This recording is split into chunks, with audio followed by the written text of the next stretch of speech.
from Dr. Maya DeLeo.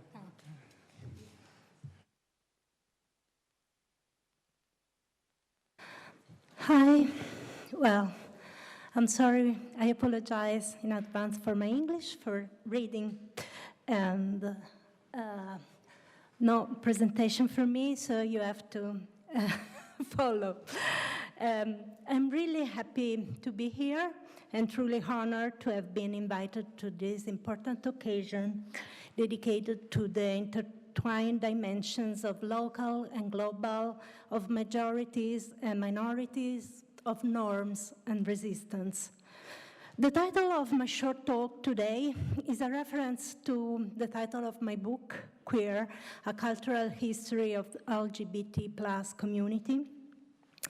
And today I will introduce some of the main points I made about queer Italian history in that book, and then share with you the starting points for my new research, which is specifically focused on queer Italian history. As for my book, I have chosen to adopt a transnational perspective, focusing on contemporary Western conceptualization of sexualities and underlining the simultaneous emergence of discursive topoi and social practices towards queer sexualities and identities in different geographical and cultural contexts. However, I have not overlooked the national and local specificities.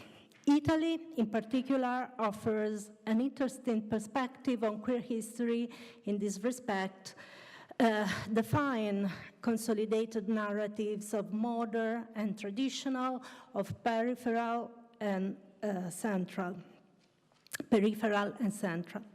Indeed, in the long 19th century, Italy played an active role in pathologizing queer sexualities and identities. We have liberal Italy with its penal code and the decriminalization of sodomy, together with the early criminological contribution of scholars such as Cesare Lombroso, the pioneering sympathetic accounts of homosexual experience by anthropologists such as Paolo Mantegazza. Liberal Italy seemed to make Italy a perfect protagonist in the international debate on queer sexualities and identities.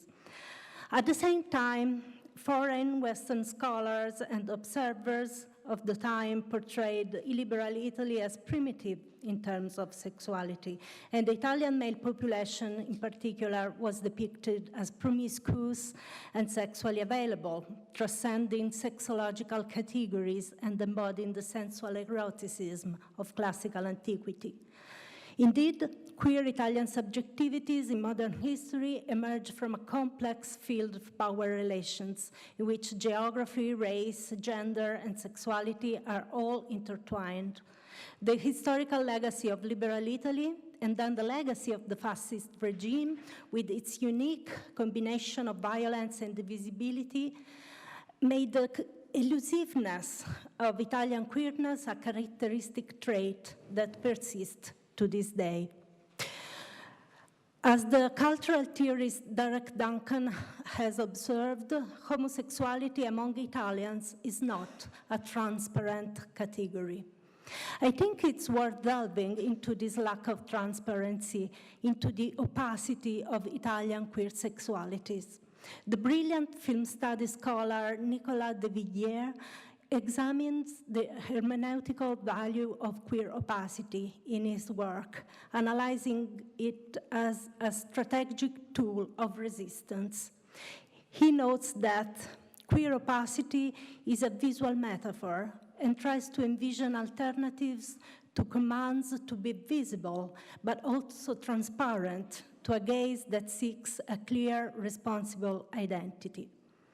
With queer opacity, de Villiers is not referring to the mere desire for privacy or to the secrecy surrounding the queer subject, but rather to the queer identities that defy the demand for easy legibility, In this respect, we can say that Italian queer history definitely challenges its illegibility. While simplistic interpretation often state that Italy is behind the ideal linear path of queer history that Benno was describing before, at the same time, in my opinion, describing Italy as queer by nature and thus renouncing further investigations into this elusiveness and reinforcing racist bias is not advisable. Instead, by dismissing comparisons and borrowing the idea of queer opacity, along with Jack Halberstam's fundamental notion of queer darkness, we can explore the dark territories and be able, as Halberstam writes, to trace the lines of the wars left behind. In my book, A Liberal Italy was mostly analyzed as a peripheral entity, a land on the frontier, a sotadic zone, in the words of the English geographer Sir Richard Francis Burton, who described queerness as a racial institution in Italy. While we can reject Burton's racist view, we should also analyze the legacy of this conceptualization.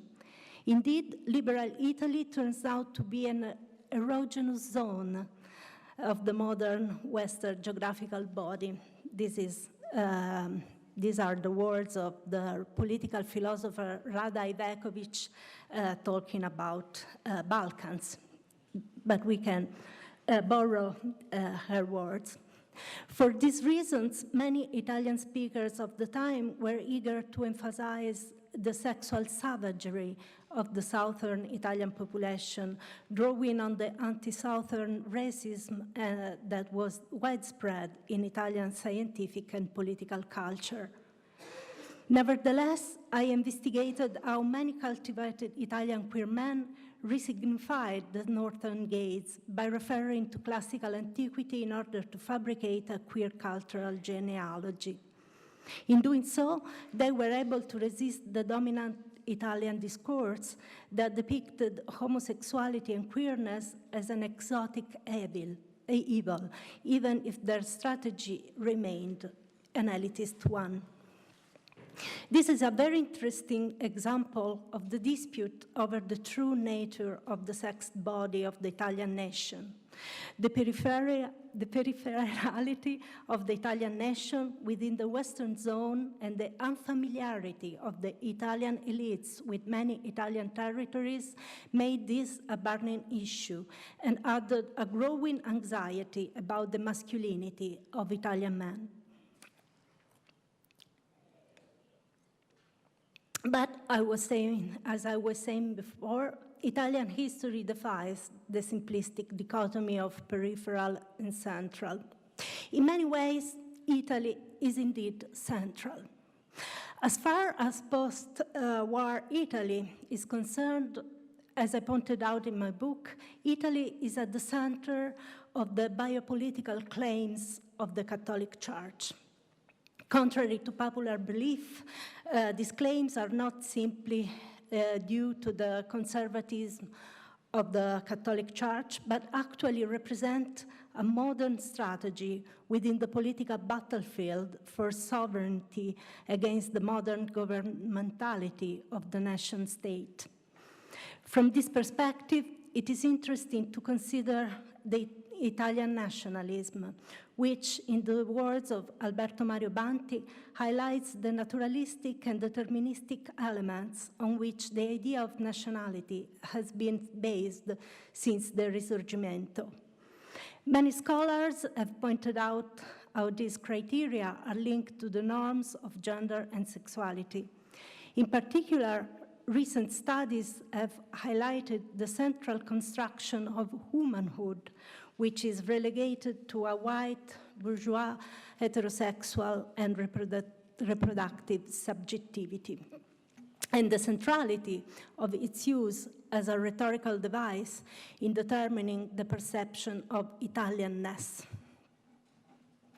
i.e. the criteria for the entry of the female population into the institutional and political life of the country. The persistence of womanhood as motherhood remains at the heart of the process of nationalization of women, not only under the fascist regime, but also in the post-war period, as Marina D'Amelia describes in her essay, La Mamma. In this respect, Meloni's well-known litany, woman, mother, Italian, Christian, is more than a rhetorical device, but rather a reference to a very precise idea of nation and citizenship. In fact, motherhood in post-war Italy has been portrayed exclusively as white, as Silvana Patriarca pointed out recently in her Il colore della Repubblica. The solutions imagined for biracial children in post-war Italy actually lead to their removal outside the national borders, making their integration to the social body of the nation impossible. I'm not trying here to trace inappropriate analogies between the two different exclusions experienced by Black and queer subjects. Rather, I want to emphasize the dominant vision of the Italian social body and its eugenic connotations. As for queer subjects associated with sterility and degeneration, they remained excluded from the social body of the nation for a long time. More recently, the dramatic change in the social and cultural perception of queer subjects over the last decades did not correspond to their access to a full citizenship. My new research, titled Gender, Sexuality, and Politics in Italy, is aimed at analyzing the inclusion of queer subjects into the national social body. Focusing on the analysis of private sources, I'm currently investigating their negotiations with the key element of the Italian nation and citizenship, family. And the more elusive and the less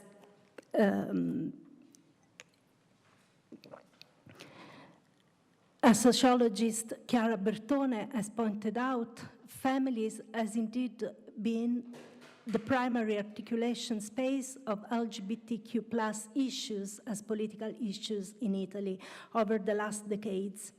The legislative vacuum in Italy following the creation of AGEDO, Association of Parents of Homosexual Persons, in 1992, is, as Bertone notes, an extremely revealing fact. Were queer subjects able to challenge or modify the naturalistic assumption of the family? Did they mobilize the idea of family, or did they have to navigate their social and political integration within the naturalistic framework of genus? My research takes into account the history of Italian queer subjects, hoping to provide some useful inputs for the political claims of the present day. Same-sex marriage, legal measures against hate and discrimination, and the urgent new law on gender identity. More broadly, my research aims to deconstruct essentialist and heteronormative views of Italianness and to outline new forms of kinship and citizenship. I already have done with